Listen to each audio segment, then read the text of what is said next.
আজকে আমরা থার্মোডাইনামিক্স এবং স্ট্যাটিস্টিক্যাল মেকানিক্সের কিছু ইম্পর্টেন্ট কোশ্চেন নিয়ে আলোচনা করব যেগুলো ইন্টারভিউতে ধরতে পারে, রাইট? মানে ইন্টারভিউ বেসিসে খুবই ইম্পর্টেন্ট টপিক এবং ইম্পর্টেন্ট কোশ্চেন্স আজকে আমরা এখানে দেখব। সো আইসিএস কলকাতা 2024-এর ইন্টারভিউর কী কী কোশ্চেন আমাদের ধরতে পারে সেগুলো নিয়ে আলোচনা করা যাক, রাইট?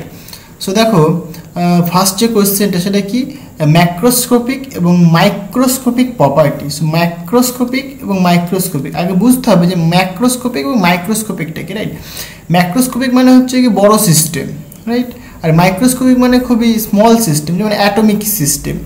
আর ম্যাক্রোস্কোপিক মানে লার্জ সিস্টেম, রাইট? তো এই ম্যাক্রোস্কোপিক প্রপার্টি এবং যে মাইক্রোস্কোপিক প্রপার্টি ব্যাপারটা কি দেখো, মানে ধরো একটা সিস্টেম যদি তোমাকে দেওয়া হয়, এরকম একটা সিস্টেম দেওয়া হলো, রাইট? এই সিস্টেমের মধ্যে গ্যাস রাখা আছে, ওকে? তাহলে ম্যাক্রোস্কোপিক প্রপার্টি বলতে এই যে পুরো সিস্টেমটার টেম্পারেচার, পুরো সিস্টেমটার ভলিউম, পুরো সিস্টেমটার প্রেসার কি হবে সেটাই কি ম্যাক্রোস্কোপিক প্রপার্টি।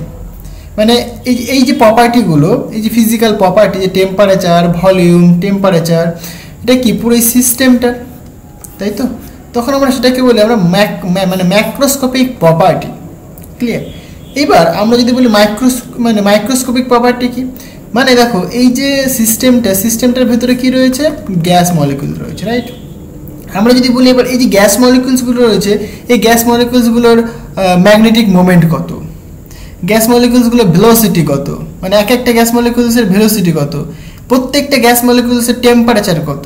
তাহলে এই যে মানে আমরা ইন্ডিভিজুয়াল করে দিলাম, ভেতরে চলে আসলাম, আমরা খুবই মানে স্মল স্কেলে চলে আসলাম, মানে অ্যাটমিক স্কেলে চলে আসলাম, মানে 10⁻⁻10 মিটার বা অ্যাংস্ট্রম, অথবা আমরা বলতে পারি 10⁻⁻15 মিটার। এই যে এত যে ফেমটো স্কেল বা অ্যাংস্ট্রম স্কেলে চলে আসলাম, এই স্কেলে আসার দরুন তার ফলে এই যে সিস্টেমটার মানে যে জিনিসগুলোতে তৈরি, যেমন গ্যাস দিয়ে তৈরি, সেই গ্যাসটার ম্যাগনেটিক মোমেন্ট কত, এই জিনিসগুলো, এই যে প্রপার্টিগুলো, এটাই হচ্ছে তোমার মাইক্রোস্কোপিক প্রপার্টি, ক্লিয়ার? তো কোশ্চেন এরকম ধরতে পারে যে ম্যাক্রোস্কোপিক এবং মাইক্রোস্কোপিক প্রপার্টির মধ্যে পার্থক্য কী সেটা এক্সপ্লেন করো, ক্লিয়ার? তো খুব ইন্টারেস্টিং, আশা করি বোঝাতে পারলাম। আচ্ছা, নেক্সট যে কোশ্চেনটা সেটা কি বলছে, intensive and extensive physical quantity. মানে থার্মোডাইনামিক্সের খুবই ইম্পর্টেন্ট একটা মানে topic, intensive and extensive, right? So intensive and extensive quantity কাকে বলে দেখো, বুঝতে হবে আগে। ইন্টেন্সিভ নামের মধ্যেই একটা জিনিস লুকিয়ে রয়েছে, মানে ইনডিপেন্ডেন্ট, মানে ইনডিপেন্ডেন্ট, ঠিক আছে? তার মানে কি ইন্ডিপেন্ডেন্ট অফ মানে size of the system and amount of materials, বা বলতে পারো তোমরা নাম্বার অফ মলিকুলস, রাইট? তো বেসিক্যালি নাম্বার অফও ডিপেন্ড করবে না এবং সাইজের উপর ডিপেন্ড করবে না, তখন সেটাকে বলে আমরা ইন্টেন্সিভ কোয়ান্টিটি। তাহলে ইন্টেন্সিভ কোয়ান্টিটি কাকে বলে, মানে যে সিস্টেমটা independent, so independent of mass and the size অথবা নাম্বার, ঠিক আছে? তখন সেটাকে বলে আমরা ইন্টেন্সিভ কোয়ান্টিটি। যেমন ধরো আমি একটা এক্সাম্পলতে বোঝাবো।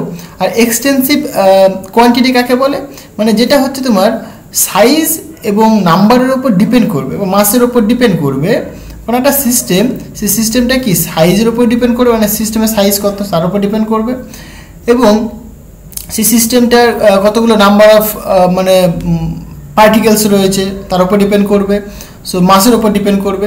তখন সেটাকে বলে আমরা এক্সটেন্সিভ ফিজিক্যাল কোয়ান্টিটি। দেখো জিনিসটাকে বোঝা যাক। ধরো তোমার কাছে দুটো আইডিয়াল সিস্টেম রয়েছে, এই একটা আইডিয়াল সিস্টেম আর এই একটা আইডিয়াল সিস্টেম, রাইট? এবার এই দুটো সিস্টেম, সাপোজ এই সিস্টেমটার টেম্পারেচার টি রয়েছে, এই টেম্পারেচারও টি রয়েছে, রাইট? এবার দুটো সিস্টেমকে মিক্সড করে দিলাম, দুটো সিস্টেমকে কী করলাম, আমি মিক্সড করলাম, এই মিক্সড করে ফেললাম দুটো সিস্টেমকে মিক্সড করার পরেও যদি টেম্পারেচার যদি টি থাকে, মানে কি দেখো সিস্টেমটাকে কিন্তু দুটো সিস্টেমকে কিন্তু আমরা মিক্সড করে দিয়েছি, রাইট? মিক্সড করার পরেও কিন্তু তাদের যে এই ফিজিক্যাল কোয়ান্টিটিটা বা ফিজিক্যাল যে প্রপার্টি যেটা টি রয়েছে, এটা কিন্তু রিমেন সেম রয়েছে, মানে কনস্ট্যান্ট রয়েছে।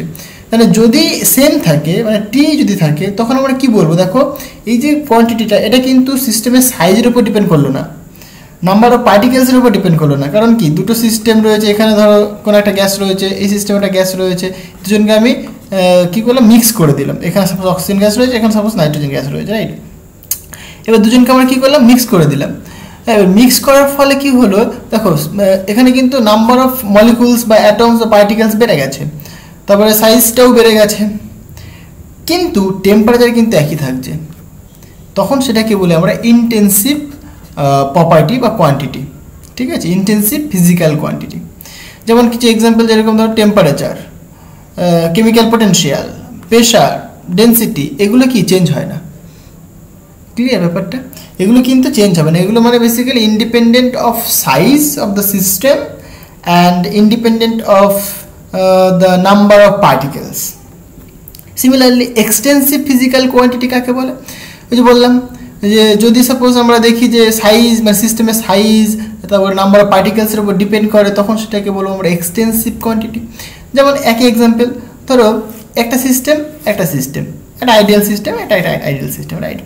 এবার এই সিস্টেমটার ভলিউম হচ্ছে কি ভি, এবং এই সিস্টেমটার ভলিউম হচ্ছে তোমার ভি। ক্লিয়ার? দুজনকে যদি আমরা অ্যাড করি তাহলে কি ভলিউম কি ভি থাকবে? কখনোই থাকবে না, সেটা 2v হয়ে যাবে।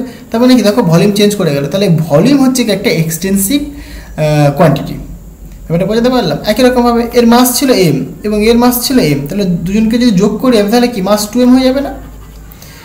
মাস যোগ করলে 2m হয়ে যাবে। তাহলে কি মাসটা কিন্তু দেখো সাইজের উপর কিন্তু ডিপেন্ড করে গেল, ভলিউমটাও কিন্তু সাইজের উপর ডিপেন্ড করে গেল এবং নাম্বার অফ পার্টিকেলসের উপর ডিপেন্ড করে গেল।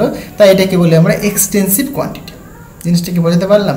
সিমিলারলি লেন্থের কথাও একই রকম। এর লেন্থ যদি এল থাকে এবং এর লেন্থ যদি সাপোজ 2l থাকে, তাহলে যোগ করলে কত হবে? 3l হবে। সিম্পল। তোমার লেন্থটাও কিন্তু ডিপেন্ড করছে তোমার সাইজের উপরে বা নাম্বার অফ পার্টিকেলসের উপরে।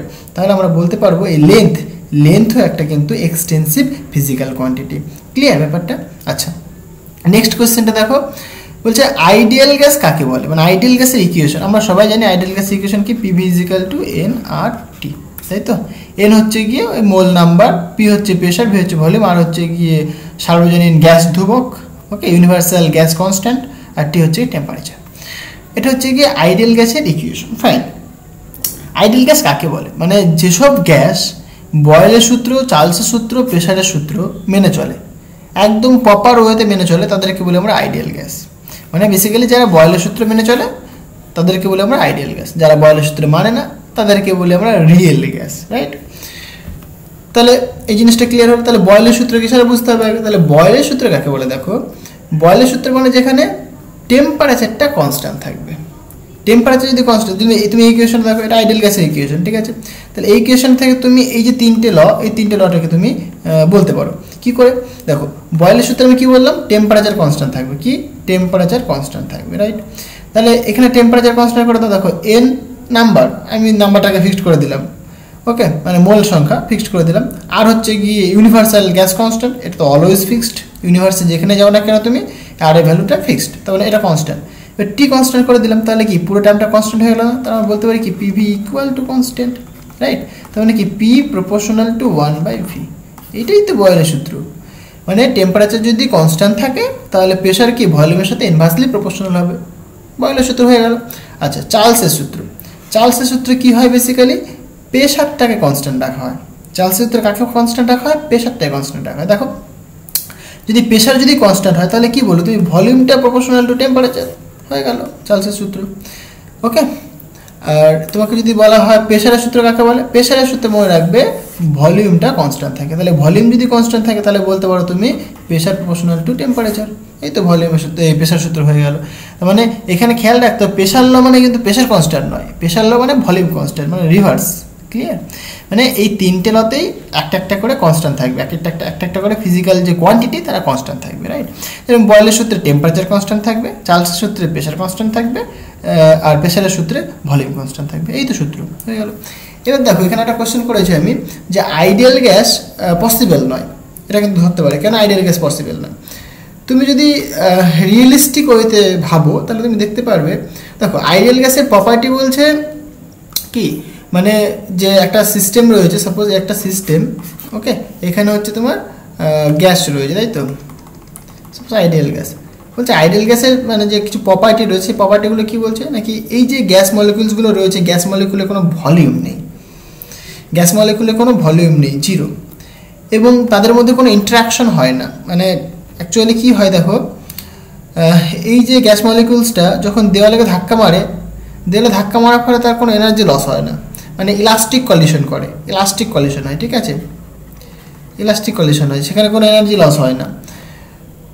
তারপরে এদের মধ্যে কোনো মানে অ্যাট্রাকশন ফোর্স নেই, মানে দুটো মলিকুলস রয়েছে তাদের মধ্যে কোনো অ্যাট্রাকশন বা রিপালশন ফোর্স নেই, ঠিক আছে। এই যে কিছু আইডিয়াল প্রপার্টি রয়েছে দেখো, মানে কোনো অ্যাট্রাকশন ফোর্স নেই, এই গ্যাস মলিকুলসগুলোর ভলিউম 0, তারপরে এরা কোনো এনার্জি লস করে না, তার মানে কি তারা ইলাস্টিক কলিশন করে সবসময়, তাদের কাইনেটিক এনার্জি ফিক্স থাকে, কনস্ট্যান্ট থাকে। তো এই যে আইডিয়াল যে কনসেপ্টগুলো তুমি একটুখানি যদি রিয়েলিস্টিক ওয়েতে ভাবো, এগুলো কিন্তু সম্ভব নয়। একটা বস্তু যখন দেওয়ালে ধাক্কা মারে তখন সে এনার্জি লস করবেই, এবং গ্র্যাভিটেশনাল ল অনুসারে দুটো পার্টিকেল যখন কাছাকাছি থাকবে বা মানে যদি মাস থাকে তাদের, তারা কিন্তু একটা ফোর্স কিন্তু তাদের মধ্যে কিন্তু একটা থাকবেই, গ্র্যাভিটেশনাল ফোর্স। বা যদি চার্জ পার্টিকেল হয় তাহলে কুলম্ব ফোর্স থাকবে, রাইট। তাহলে ফোর্স মানে বলছে তাদের মধ্যে কোনো ইন্টারাকশন হয় না, মানে কোনো ফোর্স নেই, রিপালশন বা অ্যাট্রাকশন ফোর্স নেই।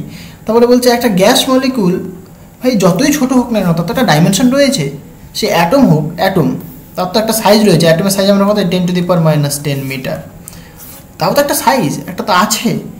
বলছে এটা মানে পয়েন্ট পার্টিকেল, বলছে মানে বেসিক্যালি তার কোনো ভলিউম নেই, এটা বলতে চাইছে। কিন্তু তার কি পসিবল? না, পসিবল নয়, তার তো একটা ভলিউম রয়েছে নিশ্চয়ই, তাই নয় কি? সেটাই তো কারেকশন করেছিল van der Waals, volume correction, pressure correction. এই যে ভলিউম কারেকশন এটা পেয়েছি, প্রেশার কারেকশন এটা পেয়েছি আমরা, ক্লিয়ার।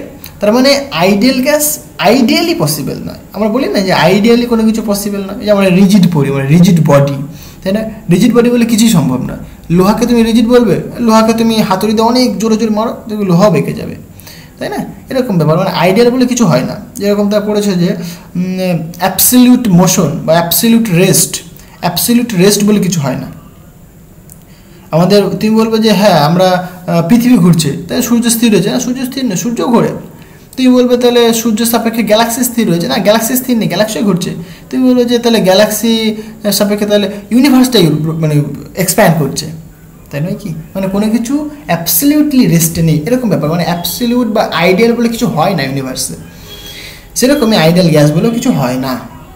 কারণ এই প্রপার্টিসগুলো ফলো করতে পারে না, ঠিক আছে? যদি এই প্রপার্টিগুলো যারা ফলো করে তাদের বলে আমরা আইডিয়াল গ্যাস, আইডিয়াল এটা পসিবল নয়। আচ্ছা, নেক্সট দেখো, তাহলে ভ্যান ডার ওয়ালস ইকুয়েশন যেটা বললাম, van der Waals equation basically কি, এই আইডিয়াল যে গ্যাস, হ্যাঁ, তারই কারেকশন ফর্ম, তাই তো? সেখানে প্রেশার কারেকশন পাই আমরা, ভলিউম কারেকশন পাই। তো এইটা হচ্ছে তোমার আইডিয়াল গ্যাসের, ভ্যান ডার ওয়ালস গ্যাসের ইকুয়েশন, বা আমরা অনেক সময় এটাকে বলে থাকি যে বাস্তব গ্যাস বা রিয়েল গ্যাস, তার ইকুয়েশন এটা, রাইট? এটা আমি 1 মোলের জন্য দেখেছি, n=1 p + a/v² v - b × r + r × t। দেখো এ এবং যে বি এদেরকে তুমি যদি 0 করে দাও তাহলে তুমি আইডিয়াল গ্যাস পেয়ে যাবে। এ বি এগুলো কি কারেকশন, এগুলো volume correction, pressure correction, clear? আচ্ছা, নেক্সট ইম্পর্টেন্ট সেটা কি, ক্রিটিক্যাল টেম্পারেচার কি, ক্রিটিক্যাল প্রেশার কি, ক্রিটিক্যাল ভলিউম কি। দেখো ইন্টারেস্টিং, এই যে আইডিয়াল গ্যাসকে কখনোই তুমি লিকুইফাইড করতে পারবে না। মানে আইডিয়াল গ্যাসকে কখনোই লিকুইফাইড করতে পারবে মানে কি, দেখো গ্যাস মানে কি, গ্যাস মানে পার্টিকেলসগুলো দূরে দূরে রয়েছে, তাই তো? লিকুইড মানে কি, এই যে পার্টিকেলসগুলোর মধ্যে ডিস্টেন্সগুলো খুবই কম। সলিড মানে কি, আরও কম, জাস্ট সিম্পল। মানে পার্টিকেলসগুলোর মধ্যে ডিস্টেন্সটার হেরফেরই কি আমাদের গ্যাস, লিকুইড, সলিড সেগুলো রিপ্রেজেন্ট করে, তাই না? যদি পার্টিকেলসগুলো খুবই কাছাকাছি থাকে তাহলে আমরা বলি সেটাকে সলিড, যদি একটুখানি দূরে থাকে তখন সেটাকে বলি আমরা লিকুইড, যদি আরও বেশি দূরে থাকে তখন সেটাকে বলি আমরা গ্যাস। কিন্তু এই আইডিয়াল গ্যাসকে তুমি কখনোই লিকুইফাইড করতে পারবে না। মানে লিকুইফাইড করার মানে কি, দেখো তুমি প্রেশার বাড়াবে, প্রেশার বাড়ানোর ফলে কী হবে, গ্যাস মলিকুল একটা জারের মধ্যে প্রেশার বাড়ছে, মানে কি গ্যাস মলিকুলগুলো একে অপরের কাছাকাছি আসবে, ডিস্টেন্সটা কমবে, কিন্তু সেখানে টেম্পারেচার কিন্তু বাড়তে থাকবে আইডিয়াল গ্যাসের ক্ষেত্রে। তাহলে টেম্পারেচার অ্যাকচুয়ালি কমালে পরে সেটা লিকুইফাইড হবে, কিন্তু যদি টেম্পারেচার বাড়ে, টেম্পারেচার মানে কি মানে টেম্পারেচার বাড়া মানে কি, সে আবার এক্সপ্যান্ড করতে শুরু করবে না। তার মানে তুমি প্রেশার দিয়ে তুমি কমাবে, বাট সেখানে কিন্তু টেম্পারেচার ইনক্রিজ করবে, তোমার সে আবার এক্সপ্যান্ড করতে শুরু করবে। তাহলে আইডিয়ালি তুমি আইডিয়াল গ্যাসকে তুমি লিকুইফাইড করতে পারবে না। কিন্তু দেখো এই যে ক্রিটিক্যাল টেম্পারেচার কাকে বলে, আমি এখানে ডেফিনেশনগুলো লিখে দিয়েছি তোমাদের সুবিধার্থে। ক্রিটিক্যাল টেম্পারেচার বেসিক্যালি দেখো একটা ম্যাক্সিমাম টেম্পারেচার, মানে যে টেম্পারেচারে আমরা গ্যাসকে লিকুইফাইড করতে পারি, জাস্ট সিম্পল। একটা টেম্পারেচার, একটা পার্টিকুলার একটা টেম্পারেচার, যে টেম্পারেচার আমরা একটা গ্যাসকে লিকুইডে পরিণত করতে পারবো। যে প্রেশার দিলাম, কী হবে, টেম্পারেচার আস্তে আস্তে কমলো, কমে একটা ম্যাক্সিমাম টেম্পারেচার হয়ে গেল, যে টেম্পারেচারের দরুন সেটা আস্তে আস্তে কি লিকুইড ফর্ম করলো, সেটাকে বলি আমরা ক্রিটিক্যাল টেম্পারেচার। ফাইন। এবার যদি ক্রিটিক্যাল মানে এরকম যদি ঘটনাটা ঘটে যে প্রেশার মানে দিচ্ছি আমি, প্রেশার বাড়াচ্ছি আমি, ঠিক আছে, তার ফলে কী হলো, টেম্পারেচারটা ক্রিটিক্যাল টেম্পারেচার উপরে থেকে গেল। যদি উপরে থাকে কখনোই সেই গ্যাসটাকে তুমি লিকুইফাইড করতে পারবে না। দেখো এখানে বলছে দ্য টেম্পারেচার অ্যাভভ, মানে এই ক্রিটিক্যাল টেম্পারেচার যদি অ্যাভভ হয়, above which the liquid can not exist, liquid কখনো পসিবল হতে পারবে না, থাকতে পারে না, ঠিক আছে, মানে ওই ক্রিটিক্যাল টেম্পারেচার উপরে কখনোই লিকুইড থাকতে পারবে না, লিকুইড হতে পারবে না। আচ্ছা, তাহলে ক্রিটিক্যাল প্রেশার কাকে বলে দেখা যাক এবার। আচ্ছা, ক্রিটিক্যাল প্রেশার হচ্ছে সিম্পল, ক্রিটিক্যাল প্রেশার হচ্ছে এমন একটা প্রেশার যার উপরে লিকুইড এবং গ্যাস মানে একসাথে এক্সিস্ট করতে পারে না যে কোনো টেম্পারেচারে। ক্রিটিক্যাল প্রেশার এর ওপরে মানে ক্রিটিক্যাল প্রেশারের ওপরে যদি তুমি কোনো প্রেশার মানে দাও, তাহলে কি লিকুইড এবং গ্যাস এটা কখনোই এক্সিস্ট করতে পারবে না, মানে একসাথে থাকতে পারবে না, যে কোনো টেম্পারেচার হোক না কেন, ঠিক আছে। আচ্ছা, ক্রিটিক্যাল ভলিউম কাকে বলে? ক্রিটিক্যাল ভলিউম হচ্ছে কি এমন এক ধরনের ভলিউম যেখানে কি অকুপাইড করে 1/1 mole of gas at critical temperature, critical pressure, মানে ক্রিটিক্যাল টেম্পারেচারে এবং ক্রিটিক্যাল প্রেশারে, ঠিক আছে, 1 মোল গ্যাস অকুপাই করবে যে ভলিউমটা, সেটাকে বলি আমরা ক্রিটিক্যাল ভলিউম। এবারে কি বোঝাতে পারলাম, মানে এটা যার রয়েছে, ঠিক আছে, এটা ক্রিটিক্যাল টেম্পারেচার এবং ক্রিটিক্যাল প্রেশারে কি এইটা যে ভলিউমটা 1 মোল গ্যাস অকুপাই করবে, যে ভলিউম 1 মোল গ্যাস অকুপাই করবে সেটাকে বলে আমরা ক্রিটিক্যাল ভলিউম। Just simple. এবার চলে আসো অ্যাডিয়াবেটিক প্রসেস এবং আইসোথার্মাল প্রসেস কাকে বলে। দেখো, অ্যাডিয়াবেটিক প্রসেস মানে যেখানে কি ডেল্টা কিউটা 0 হবে। ফাইন। আইসোথার্মাল প্রসেস মানে যেখানে ডেল্টা টি ইকুয়াল টু 0 হবে। মানে কি, এখানে দেখো হিটের কোনো চেঞ্জ হবে না, মানে এমন একটা সিস্টেম যেখানে হিটের চেঞ্জ হবে না, মানে যেখানে হিট ট্রান্সফার হবে না। ক্লিয়ার? মানে কিউটা কি কনস্ট্যান্ট হবে এখানে, মানে হিটের কোনো ট্রান্সফার হবে না, অ্যাডিয়াবেটিক প্রসেস। একটা এক্সাম্পল, যেমন অ্যাডিয়াবেটিক প্রসেসে তোমরা সবাই জানো বেসিক্যালি, এরকম কিন্তু ধরে এক্সাম্পল জিজ্ঞাসা করবে, ঠিক আছে, যেরকম তোমরা সাইকেলে হাওয়া দিয়েছো, কখনো কি দেখেছো সাইকেলে যখন হাওয়া দাও তখন কিন্তু যে পাম্পারটা দিয়ে হাওয়া দাও সেই পাম্পারটা কিন্তু গরম হয়ে যায়, গরম হয়ে যায় না, মানে হাওয়াটা যখন দিচ্ছ তখন কিন্তু গরম হয়ে যায়, হট। কিন্তু তুমি ধরো হাওয়া দিলে, এবার কি করবে তুমি, টায়ারটা হাওয়া হয়েছে, এবার তুমি টায়ারটাকে লিক করে দিলে বা নবটা খুলে দিলে, তখন যে হাওয়াটা বেরোয় তখন তুমি সেটা কি কোল্ড, ঠান্ডা হাওয়া। এটাই অ্যাডিয়াবেটিক প্রসেসের একটা এক্সাম্পল। মানে কি, আমরা বেসিক্যালি জানি যে D Q equal to DU plus P DV, right. Adiabatic process মানে ডি কিউটা 0 হবে, তাহলে এখানে ডিইউ ইন্টারনাল এনার্জি, এটা আমরা জানি basically first law of thermodynamics equal to minus P DV, right. এবার তুমি কী করেছো, যখন বাইরে থেকে যখন তুমি প্রেশার মানে এয়ার দিচ্ছ, মানে পাম্প করছো, ঠিক আছে, মানে প্রেশার দিচ্ছ যখন তুমি, তখন দেখো গরম হবে, ঠিক আছে, এনার্জি বাড়ছে, রাইট। এবার যখন লিক করে দিলে তখন কি হলো, এনার্জি রিলিজ করে গেল। যখন লিক করলে তখন কি এক্সপ্যান্ড হতে শুরু করলো, পর চারিদিকে ছড়িয়ে যেতে শুরু করলো। চারিদিকে ছড়িয়ে যখন যাচ্ছে তখন কি হচ্ছে, বেসিক্যালি প্রেশারটা কি কমে যাচ্ছে। দেখো, যখন প্রেশারটা কমে যাচ্ছে, মানে যখন প্রেশার তুমি বাড়াচ্ছিলে তখন কি মানে গরম হচ্ছিল, যখন তুমি প্রেশারটাকে রিলিজ করে দিলে মানে প্রেশারটা লো হয়ে গেল, তখন দেখো ঠান্ডা হয়ে গেল। এটাই তো অ্যাডিয়াবেটিক প্রসেস একটা এক্সাম্পল, জাস্ট সিম্পল। আচ্ছা, আইসোথার্মাল প্রসেসটা কি, যেখানে টেম্পারেচারটা ফিক্স থাকবে, মানে টেম্পারেচার কোনো চেঞ্জ হবে না, সেটা আইসোথার্মাল প্রসেস। একটা এক্সাম্পল বলতে পারবে? যেমন দেখো, ধরো আইস থেকে তুমি জলে যখন রূপান্তরিত হবে, ওয়াটারে যখন আসি আমরা, আইস থেকে যখন ওয়াটারে আসি কী হয়, দেখো আইস 0 ডিগ্রি থেকে মানে 0 ডিগ্রি থেকে গলতে গলতে আস্তে আস্তে ওয়াটার হবে। সেখানে কিন্তু তার টেম্পারেচার কিন্তু সেমই থাকে, বাট শুধুমাত্র স্টেটটা চেঞ্জ হয় বা ফেজটা চেঞ্জ হয়। আইস থেকে কি হয়, মানে সলিড স্টেট থেকে লিকুইড স্টেটে আসে, মানে জাস্ট স্টেটটা চেঞ্জ হচ্ছে, বাট টেম্পারেচার সেম থাকছে। সেখানে লিন তাপের ব্যাপার রয়েছে, তাই তো।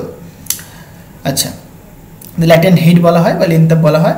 আচ্ছা, কিন্তু টেম্পারেচার কিন্তু কনস্ট্যান্ট থাকছে, তো সেটা আমরা বলতে পারি আইসোথার্মাল প্রসেস একটা এক্সাম্পল। আবার বলতে পারি আমরা যখন ভেপার থেকে মানে ওয়াটার বা লিকুইড থেকে যখন ভেপার হয় তখনও কিন্তু যে 100 ডিগ্রিতে কি ওয়াটারটা আস্তে আস্তে ভেপারে পরিণত হয়, তখনও কিন্তু 100 ডিগ্রি টেম্পারেচারই থাকে, টেম্পারেচার কিন্তু বাড়ে না, টেম্পারেচারটা ফিক্স থাকে।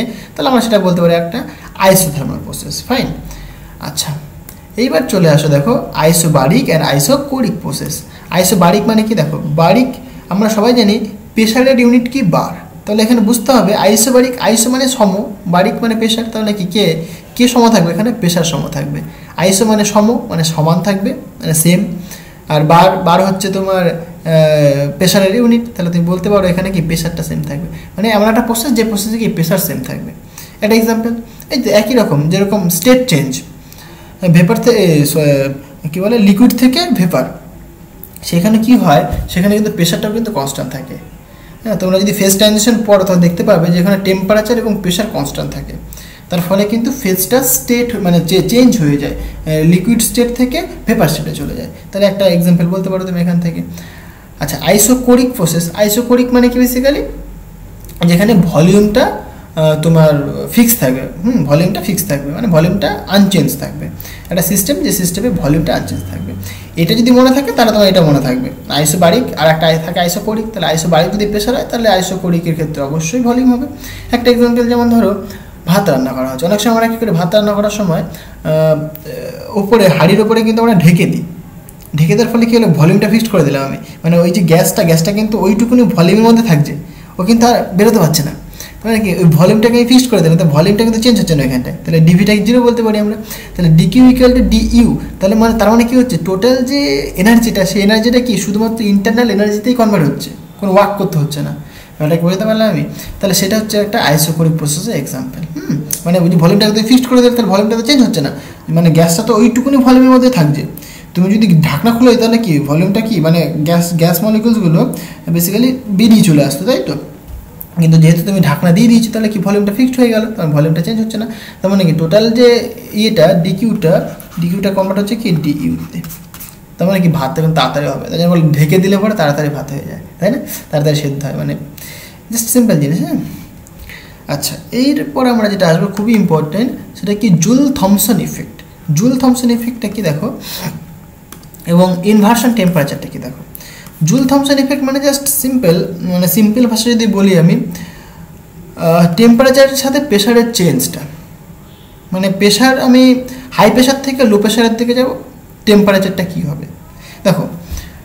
মানে অ্যাকচুয়ালি যখন আমরা হাই প্রেশারে রয়েছি, মানে হাই প্রেশারে যখন গ্যাসকে রাখা হয়, হাই প্রেশার থেকে যখন আমরা লো প্রেশারে আসবো আমরা, ঠিক আছে, হাই প্রেশার থেকে আমরা লো প্রেশারে আসবো, তাহলে হাই প্রেশারে যখন গ্যাস থাকে তখন কী হয়, মলিকুলসগুলো বা পার্টিকেলসগুলো প্রচুর কাছাকাছি চলে আসে, প্রেশার হাই মানে কাছাকাছি চলে আসছে, এবং এখানে কিন্তু টেম্পারেচারটা কিন্তু হাই হয়, তাই নয় কি, কারণ অনেক কাছাকাছি চলে আসে টেম্পারেচারটা হাই হয়ে যায়। এবার যখন আমি এই হাই প্রেশার মানে গ্যাস মলিকুলসগুলোকে হাই প্রেশারে আনা মানে কি অনেক কাছাকাছি থাকছে মলিকুলসগুলো, এবার হাই প্রেশার থেকে যখন আমি লো প্রেশারে যাবো আমি, তখন কি হচ্ছে গ্যাস মলিকুলসগুলো কিন্তু অটোমেটিক দেখো ভালো করে বোঝো, এখানে আস্তে আস্তে কিন্তু দূরে সরে যায়। ব্যাপারটা কী হয়েছে, যখন হাই প্রেশার রয়েছে তখন গ্যাস মলিকুলসগুলো কাছাকাছি রয়েছে, তখন তাদের মধ্যে কিন্তু একটা ফোর্স কাজ করছে, তাদের মধ্যে একটা অ্যাট্রাকশন ফোর্স কাজ করছে, তো মানে যেহেতু তারা কাছাকাছি চলে আসে তার মধ্যে একটা অ্যাট্রাকশন ফোর্স কাজ করছে। এক্সটার্নাল লাইন ফোর্স দিয়েছিলাম, এখানে প্রেশার দিয়েছিলাম, তাহলে একটা অ্যাট্রাকশন ফোর্স কাজ করছে, রাইট। এইবার যখন আমি লো প্রেশারের দিকে নিয়ে আসলাম তখন কি হলো, গ্যাস মলিকুলসগুলো কিন্তু দূরে চলে গেল, তার মানে কি ওই ফোর্সটা কিন্তু কাজে পরিণত হয়ে গেল, তাই না। মানে বেসিক্যালি এখানে ইন্টারনাল কাজ হচ্ছে, ইন্টারনাল ওয়ার্ক হচ্ছে, রাইট। সো বেসিক্যালি তারা কি আস্তে আস্তে দূরে চলে গেলো, যেহেতু দূরে আছে তখন কি আবার ঠান্ডা হতে থাকবে, মানে কি হট থেকে ঠান্ডা হচ্ছে, দেখো কুলিং ইফেক্ট। এই যে জুল থমসন ইফেক্ট বেসিক্যালি কিসের জন্য কাজে লাগে, আমরা কুলিংয়ের করার জন্য কাজে লাগে, তাই না, তো ঠান্ডা হচ্ছে এইভাবে, তাহলে এটাই বেসিক্যালি আমাদের জুল থমসন ইফেক্ট, রাইট।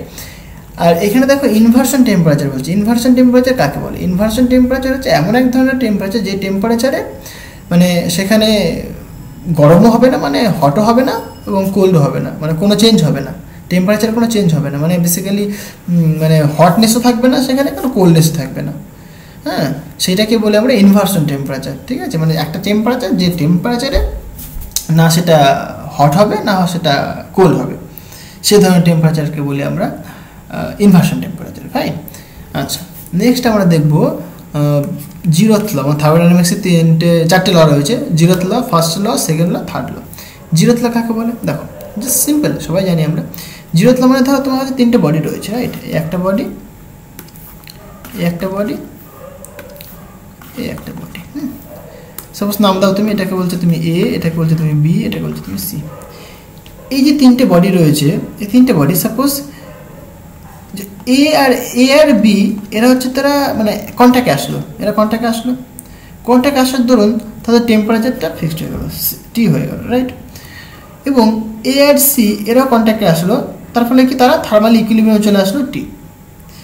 তাহলে এরকম যদি আমি বলি, ধরো এ বি এর সাথে কন্ট্যাক্টে এসে থার্মাল ইকুইলিব্রিয়ামে হলো, আবার এ সি এর সাথে কন্ট্যাক্টে এসে থার্মাল ইকুইলিব্রিয়ামে হলো, তাহলে আমরা বলতে পারবো না যে বি আর সি অবভিয়াসলি তারা থার্মাল ইকুইলিব্রিয়াম থাকবে।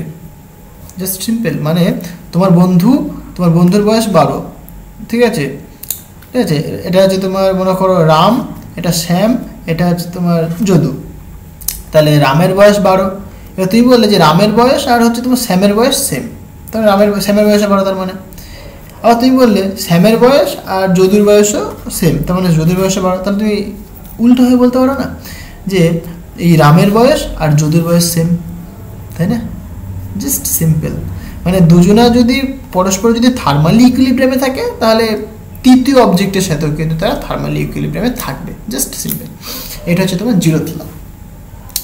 এইখান থেকে টেম্পারেচারের কনসেপ্ট আসে। সো হোয়াট ইজ টেম্পারেচার, এরকম বলতে পারে। সো টেম্পারেচার বেসিক্যালি একটা ফিজিক্যাল প্রপার্টি, একটা সিস্টেমের ফিজিক্যাল প্রপার্টি বা ফিজিক্যাল কোয়ান্টিটি, যেটা মেজার করে, এটা কি মেজার করে, যে বডিটা হট না কোল্ড, এটা মেজার করে, মানে বডিটার হটনেস এবং কোল্ডনেস মেজার করে, সেটা হচ্ছে তোমার টেম্পারেচার। মানে বডিটা হট আছে, মানে গরম বডি নাকি ঠান্ডা বডি, সেটা মেজার করা হচ্ছে তোমার এই টেম্পারেচারটা, ঠিক আছে। এটা হচ্ছে তোমার টেম্পারেচারের ডেফিনেশন।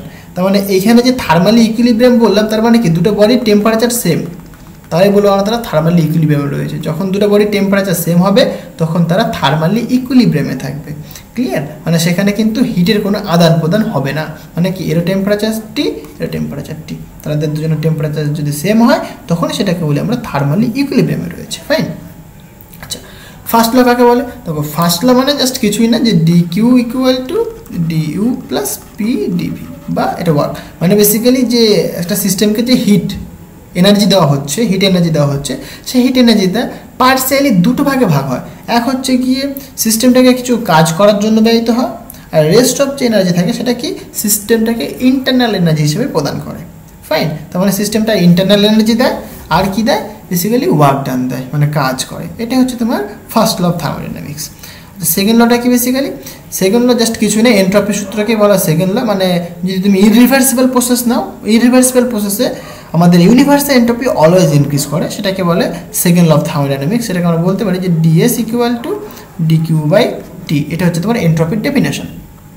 ক্লিয়ার, তার মানে সেকেন্ড ল বেসিক্যালি জাস্ট এন্ট্রপির ল, মানে আমাদের ইউনিভার্সাল এন্ট্রপি অলওয়েজ ইনক্রিজ করে, সেটাকেই সিগনিফাই করে। আচ্ছা, থার্ড লটা কি, বেসিক্যালি থার্ড ল কিছুই না, দেখো মানে এই যে এন্ট্রপি তোমরা শিখলে এখানে, এবার বলছে যে টেম্পারেচার যদি তুমি আস্তে আস্তে ডিক্রিজ করো, কমাও, তাহলে দেখবে তুমি এন্ট্রপিটা আস্তে আস্তে কমবে। এন্ট্রপি বেসিক্যালি ক্যাওয়াসনেস, মানে বিশৃঙ্খলতা, মানে যে জায়গায় যত বিশৃঙ্খলতা সেখানে তার এন্ট্রপি তত বেশি। এই যে আমি এখন কথা বলছি, চিৎকার চেঁচামেচি করছি এখানে আমি, তার মানে কি আমার এন্ট্রপি বাড়াচ্ছে আমি, মানে এখানে ইউনিভার্সাল আমি এন্ট্রপি ইনক্রিজ করছি আমি, রাইট। মানে যেখানে টেম্পারেচার বেশি, যেখানে ক্যাওয়াসনেস বেশি, সেখানে কি এন্ট্রপি বেশি হবে। Just simple. তার মানে টেম্পারেচার যখন তুমি কমাচ্ছ, তখন এন্ট্রপি কমছে। ওই থার্মোডাইনামিক্সের যে থার্ড ল, সেটা বলছে যখন টেম্পারেচারটা যখন জিরোর দিকে চলে আসবে, তখন এন্ট্রপিটাও চেঞ্জটা জিরো হয়ে যাবে। এবার ইন্টারেস্টিং ব্যাপার হচ্ছে গিয়ে, কোনো একটা সিস্টেমের টেম্পারেচার একদম 0 কেলভিন করা পসিবল নয়, ঠিক আছে। এটাই আমাদের থার্ড ল অফ থার্মোডাইনামিক্স, ঠিক আছে। মানে কোনো একটা সিস্টেমের টেম্পারেচার পুরো 0 কেলভিন করে ফেলবে, সেটা পসিবল নয়। 0 কেলভিন টেম্পারেচার রিচ করা পসিবল নয়। 0 কেলভিন মানে -273 ডিগ্রি সেন্টিগ্রেড, এটা কখনোই পসিবল না। আমরা অনেকটা দূর পর্যন্ত গেছি, আমরা কুলিং ফিজিক্সে তোমরা যদি পড়ো দেখতে পাবে, অনেকটা দূর পর্যন্ত গেছি, বাট -273 ডিগ্রি সেন্টিগ্রেড এটা আমরা যেতে পারিনি, মানে 0 কেলভিন আমরা যেতে পারিনি। ক্লিয়ার, এটাই third law of thermodynamics. Clear. আচ্ছা, এরপরে দেখো কার্নোট ইঞ্জিন কাকে বলে, জিনিসটা কি সেটা বুঝতে হবে। দেখো, কার্নোট ইঞ্জিনটা কি, জাস্ট কিছুই না, মানে একটা আইডিয়াল ইঞ্জিন, সিম্পল যদি বলো, একটা আইডিয়াল ইঞ্জিন, যেখানে কি সোর্স থাকে, সিঙ্ক থাকে, এবং কি হয়, এই সোর্স থেকে যে এনার্জি বা টেম্পারেচার সেটা একটা কাজ করতে মানে ব্যয়িত হয় এবং রেস্ট অফ এনার্জি সেটা সিঙ্কে ট্রান্সফার করে দেয়। জাস্ট সিম্পল, এটা হচ্ছে আমাদের কার্নো ইঞ্জিন। ঠিক আছে, কার্নো ইঞ্জিনটা কি বেসিক্যালি বললাম, একটা সোর্স থাকে, সোর্স থেকে এনার্জি হচ্ছে গিয়ে আসে, একটা সিস্টেমকে কাজ করায়, কাজ করলে একটা মেকানিক্যাল এনার্জিতে কনভার্ট হলো, এবং রেস্ট অফ যে এনার্জি থাকে সেটা হচ্ছে তোমার সিঙ্কে ট্রান্সফার করে দেয়, সিঙ্কে চলে যায়, সেটা হচ্ছে তোমার কার্নো ইঞ্জিন। ওকে, এখান থেকে এফিসিয়েন্সি কাকে বলে বলতে পারি? এফিসিয়েন্সি মানে জাস্ট সিম্পল ভাই, আউটপুট বাই ইনপুট। এফিসিয়েন্সি মানে কি? Output by input. দেখো তুমি এখানে কিউ পরিমাণ এনার্জি দিচ্ছ, সে কি ডাব্লু পরিমাণ কাজ করছে, তার মানে কি এনার্জি দিয়েছে কিউ পরিমাণ, কাজ করেছে ডাব্লু পরিমাণ, তাহলে কি এটা ইনপুট এটা আউটপুট। তাহলে তুমি যদি বলো এফিসিয়েন্সি ডেফিনেশন কি, তুমি বলো eta equal to W by Q, কারণ আউটপুট বাই ইনপুট। যদি আমরা বলি না, তুমি ধরো 100তে পরীক্ষা হয়েছে, তুমি কত পেয়েছো? 90 পেয়েছো, হলো, তার মানে কি এইটা তোমার ইনপুট, এটা তোমার কি আউটপুট। মানে ইনপুট হওয়া দরকার ছিল কত? 100, তোমাকে 100 জনে পড়ানো হয়েছে, কিন্তু তুমি পেয়েছো কত? 90। তার মানে ইনপুট হচ্ছে তোমার 100, আউটপুট তোমার কত? 90। তার মানে তোমার এফিসিয়েন্সি কত? 90%। ওকে, 90% তোমার এফিসিয়েন্সি। তাহলে এভাবে আমরা এফিসিয়েন্সি বের করতে পারি, এটা জাস্ট সিম্পল ডেফিনেশন। আমরা যদি এটাকে ফার্দার ক্যালকুলেশন করি, এখানে কার্নোট ইঞ্জিনে মনে রাখতে হবে কী কী প্রসেস হয়। দুটো প্রসেস হয়, একটা অ্যাডিয়াবেটিক প্রসেস হয়, একটা আইসোথার্মাল প্রসেস হয়। ঠিক আছে, সেটাকে যদি তোমরা ক্যালকুলেশন করো তাহলে একটা ফর্মুলা তুমি পাবে, সেটা eta equal to 1 minus T2 by T1। T2 হচ্ছে গিয়ে সিঙ্কের টেম্পারেচার, T1 হচ্ছে গিয়ে সোর্সের টেম্পারেচার। তাহলে টেম্পারেচারের উপর ডিপেন্ডেন্ট। হ্যাঁ, আচ্ছা, কার্নোট থিওরামটা কি? দেখো সিম্পল, কার্নোট থিওরামটাও মানে এই সোর্স এই সিঙ্ক, রাইট? এইখানে একটা আমি মেশিন দিয়েছি যেটা রিভার্সিবল প্রসেস করবে, আর এখানে একটা ইরিভার্সিবল প্রসেস করবে। মানে কার্নোট থিওরাম যেটা বলছে বেসিক্যালি এই যে রিভার্সিবল প্রসেসের efficiency that is greater than the irreversible প্রসেসের এফিসিয়েন্সি। এটাই হচ্ছে তোমার কার্নোট থিওরাম। ফাইন। আচ্ছা, এন্ট্রপি কাকে বলে? এন্ট্রপি বেসিক্যালি ওই যে বললাম ক্যাওয়াসনেস অফ দ্য সিস্টেম, মানে একটা সিস্টেমের যে ক্যাওয়াসনেস মানে বিশৃঙ্খলতা, সেটাকে বলে আমরা এন্ট্রপি। ইউনিভার্সে এন্ট্রপি অলওয়েজ ইনক্রিজ করে, কারণ আমাদের ইউনিভার্সটা কি ইরিভার্সিবল প্রসেস, রিভার্সিবল প্রসেস না। রিভার্সিবল প্রসেসের ক্ষেত্রে এন্ট্রপির চেঞ্জটা অলওয়েজ 0 হবে, DS equal two 0 for reversible process, right? But irreversible প্রসেসে কিন্তু এটা নট ইকুয়াল টু 0, কখন? যখন আমরা বলবো ইরিভার্সিবল প্রসেস। ক্লিয়ার? ইরিভার্সিবল প্রসেসে এন্ট্রপির চেঞ্জ অলওয়েজ ইনক্রিজ করবে আমাদের ইউনিভার্সের, এটা মাথায় রাখবে। ইউনিভার্সে এন্ট্রপি কখনো ডিক্রিজ করতে পারে না, ইউনিভার্সে এন্ট্রপি অলওয়েজ ইনক্রিজ করছে, অলওয়েজ ইনক্রিজ করছে। তার ডেফিনেশন তোমার ডিকিউ বাই টি। ডিকিউ হচ্ছে টেম্পারেচার চেঞ্জ, হিটের চেঞ্জ, এনার্জির চেঞ্জ, রাইট? আচ্ছা, স্টিফেন বোলজম্যান ল আমরা সবাই জানি, কোয়ান্টাম মেকানিক্স আমরা পড়েছি basically. Energy radiated per unit area, দেখো এরকমভাবে লিখি, energy radiated per unit area মানে এ দিয়ে ভাগ করলাম, পার ইউনিট টাইম টি দিয়ে ভাগ করলাম, equal to 4th power of the temperature. এইটা হচ্ছে তোমার স্টিফেন বোলজম্যান ল। তাহলে এখান থেকে তুমি ই ইকুয়াল টু মানে এনার্জি, কতক্ষণ এনার্জি রেডিয়েট হচ্ছে তুমি বলতে পারো এ ইন্টু টি টু দি পাওয়ার 4। এ হচ্ছে গিয়ে এরিয়া, টি হচ্ছে গিয়ে টাইম, আর এই যে ক্যাপিটাল টি সেটা হচ্ছে টেম্পারেচার। ওকে, এইটুকুনিকে বলে আমরা বেসিক্যালি অনেক সময় ইউ দিয়ে লিখি আমরা, সেটা বলে energy radiated per unit area per unit time. Clear? এখান থেকে তুমি দেখো এনার্জি পার টাইম সেটা মানে পাওয়ার, এখান থেকে তুমি পাওয়ার বের করতে পারো, অনেক কিছু এখান থেকে বের করা যেতে পারে। আচ্ছা, এরপরে আসবো আমরা উইন্স ডিসপ্লেসমেন্ট ল।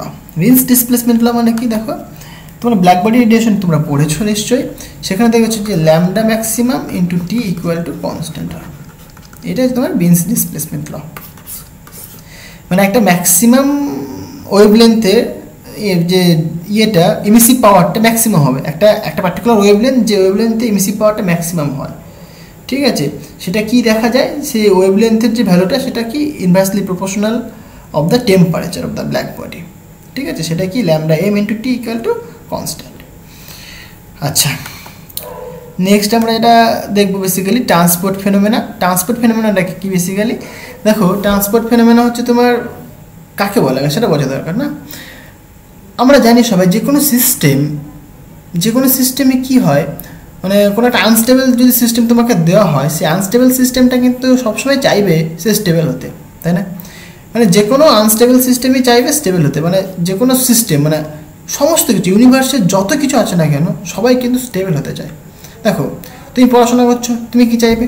তুমি একটু বড় হয়ে কি ভালো জায়গায় পৌঁছাও, প্রতিষ্ঠিত হও, চাকরি করো, স্টেবল হও, তুমি স্টেবল হতে চাইবে, তাই না? তারপরে যেরকম ধরো তুমি রাতেরবেলা শুতে চাইবে, তাই না, ঘুমোতে চাইবে, ঘুমোতে যখন যাবে তখন কি তুমি কি দাঁড়িয়ে ঘুমাবে? না, তুমি হচ্ছে স্টেবল। যেখানে কোন পজিশনটা স্টেবল হয়? যখন তুমি শুয়ে পড়ো টান টান করে, তখন সেটা তোমার স্টেবল হয়। কারণ তোমরা সবাই জানো সেন্টার পাসের খেলা রয়েছে এখানটায়। তো এই হচ্ছে ব্যাপার, মানে সব কিছু স্টেবল হতে চায়। তাহলে ট্রান্সপোর্ট ফেনোমেননটা হচ্ছে তোমার এটাই, মানে কোনো গ্যাসের সিস্টেম যেটা আনস্টেবল থাকে সেটা স্টেবল হতে চায়, স্টেবিলাইজেশন চাই, সেটাই বলি আমরা ট্রান্সপোর্ট ফেনোমেনা। এই ট্রান্সপোর্ট ফেনোমেনা 3 ধরনের হয়। এক হচ্ছে গিয়ে mass transport phenomena, momentum transport phenomena, energy transport phenomena. Mass transport phenomena কার বেসিসে চলে? বেসিক্যালি ডিফিউশনের উপর ডিপেন্ড করে। আর মোমেন্টাম ট্রান্সপোর্ট ফেনোমেনাটা কার বেসিসে চলে? ভিসকোসিটি। আর এনার্জি ট্রান্সপোর্ট ফেনোমেনাটা কন্ডাকশনের ভিত্তিতে চলে। ক্লিয়ার? তাহলে এই হচ্ছে কি আমাদের ট্রান্সপোর্ট ফেনোমেনা। তো এই কিছু ইম্পর্টেন্ট বেসিক ইন্টারভিউর জন্য কোয়েশ্চেন, তোমরা এই বেসিকটা ভালো করে ক্লিয়ার করে নাও, তাহলে আশা করি তোমাদের আটকাবে না। ক্লিয়ার? এগুলো একটু ভালো করে দেখো, ভালো করে প্র্যাকটিস করো। আর আমি টেলিগ্রামে একটা চ্যানেল খুলেছি, আমি ডিসক্রিপশনে দিয়ে দেবো লিঙ্কটা, তোমরা সবাই অ্যাক্সেস করো। তোমাদের যদি কোনো ডাউট থাকে, কোনো কোয়েশ্চেন থাকে, তোমরা অবশ্যই নির্দ্বিধায় সেখানে জিজ্ঞাসা করতে পারো, এনি ডাউট। হ্যাঁ, যে কোনো ডাউট কোনো তোমাদের হোক না কেন, তোমরা জিজ্ঞাসা করতে পারো। যে কোনো প্রবলেম যেটা পারছো না করতে, অবশ্যই আমাকে জিজ্ঞাসা করতে পারো। টেলিগ্রামের লিঙ্কটা আমি দিয়ে দেবো ডিসক্রিপশনে, তোমরা সবাই সেই চ্যানেলটাকে সাবস্ক্রাইব করে দিও, অ্যাক্সেস করো তোমরা সবাই। সো আজকে এই পর্যন্তই থাক, দেখা হবে নেক্সট ভিডিওতে। Thank you.